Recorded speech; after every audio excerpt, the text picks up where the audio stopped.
We're talking about parenting styles now. Kids obviously grow up in social contexts. Probably the most important social context initially is the family system in which they find themselves. It doesn't have to be a biological family necessarily, but there's a family system. There's that hopeful attachment we're looking for. Hopefully it's a solid attachment, it's a secure attachment, but there's nobody that's fated one way or the other early on, but we're in that context of a family system. Well, parenting can be done in very, very different ways.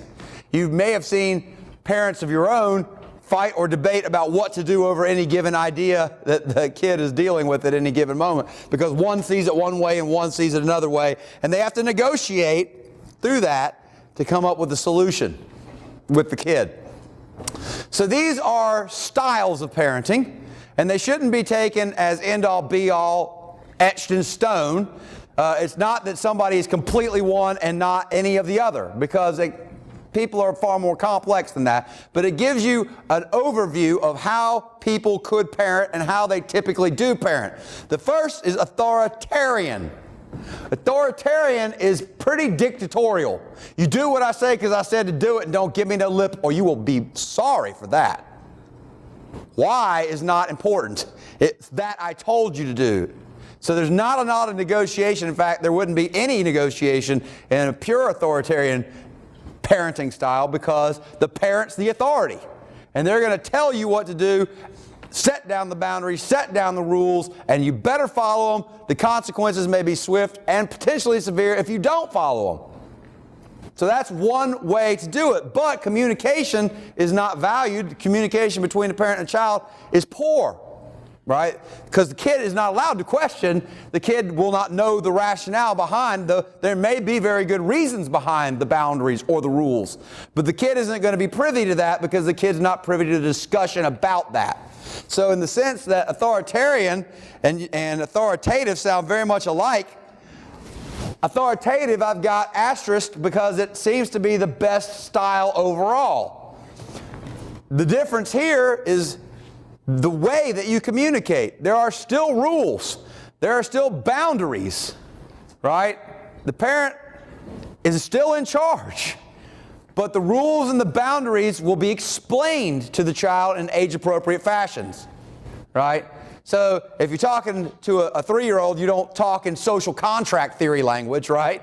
You talk to them, well, this is something I don't want you to do because it's dangerous and I don't want you to get hurt, therefore I won't let you do it. Well, they can understand that. Now there's a reason why there's a rule, and that helps them to develop more complex thinking about why things are in their world. Well, they get older, now rules can become more negotiable.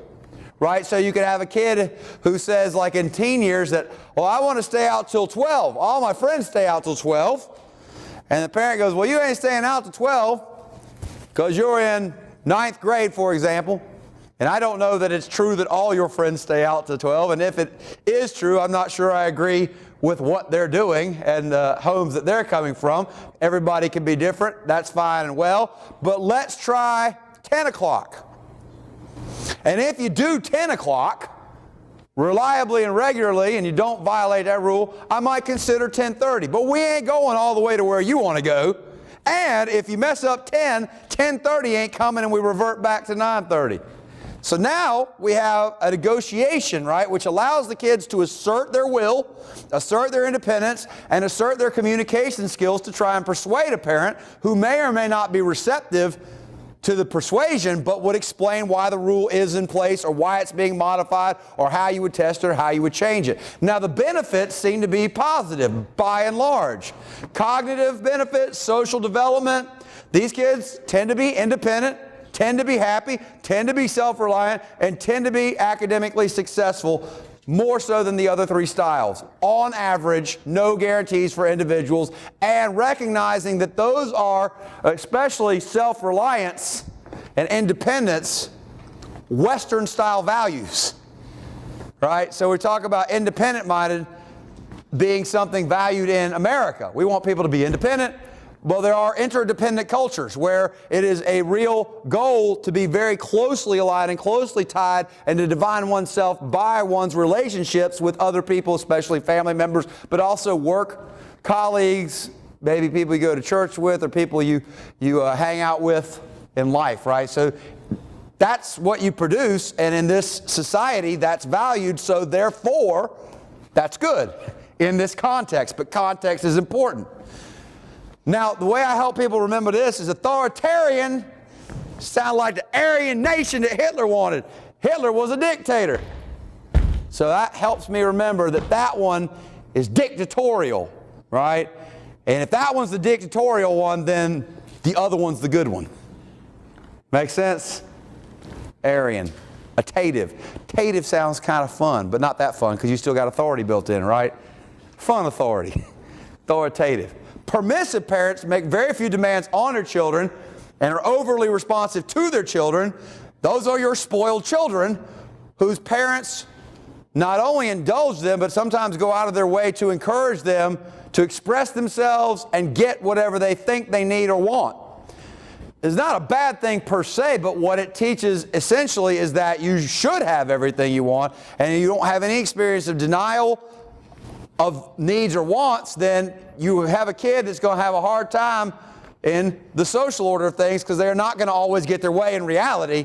So in a sense, you're setting them up to have conflict later. So these kids, oftentimes we'll find them in children of divorce.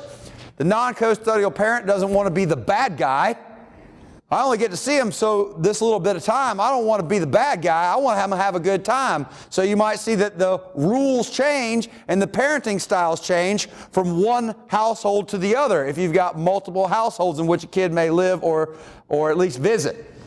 Grandparents may be very permissive, but then mom or dad might be authoritative or authoritarian. So you see that multiple people are actually coming together here, and you're not just getting one style, but you tend to get a blend of styles, and that's not a bad thing necessarily, right? Because you get an experience of different types in different situations. The uninvolved parent minimizes the emotional contact with the child. The uninvolved parent seems to not need that bond, seems to be not rewarded with a close emotional tie with the kid. They provide the food, they provide the clothes, and that's what they do. They provide for the material needs of the child, but they're not really invested in the child in a way that is an emotional connection. So with little emotional involvement, you got a lot of distance issues here. People who don't get that from their parent can sometimes feel alienated and feel like they can't please somebody because the person seems unpleasable, but that's not necessarily a reflection of the child more than the parent style.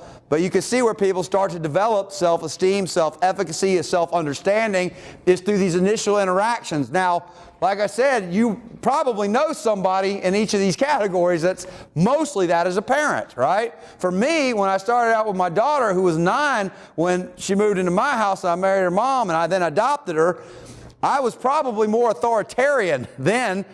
I was looking out for her safety and I was very invested in the child, but I told her what it was going to be and she was going to do it because I said to do it. Now, being a verbal person, I'd talk about it, but we weren't negotiating a whole lot. I go through my community college years, my graduate school years, and now I raise my other kid more authoritative. There's a lot more negotiation, a lot more debate. I allowed both of them to argue with me because I wanted them both to have the sense of asserting themselves. But there's a line you don't cross. And when they cross it, I put them in check.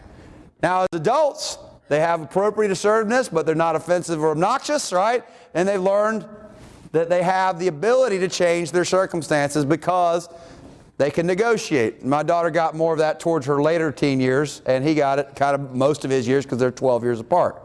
So it's an interesting thing. It's not static. Life is not static. You can change who you are if you have the motivation to do so.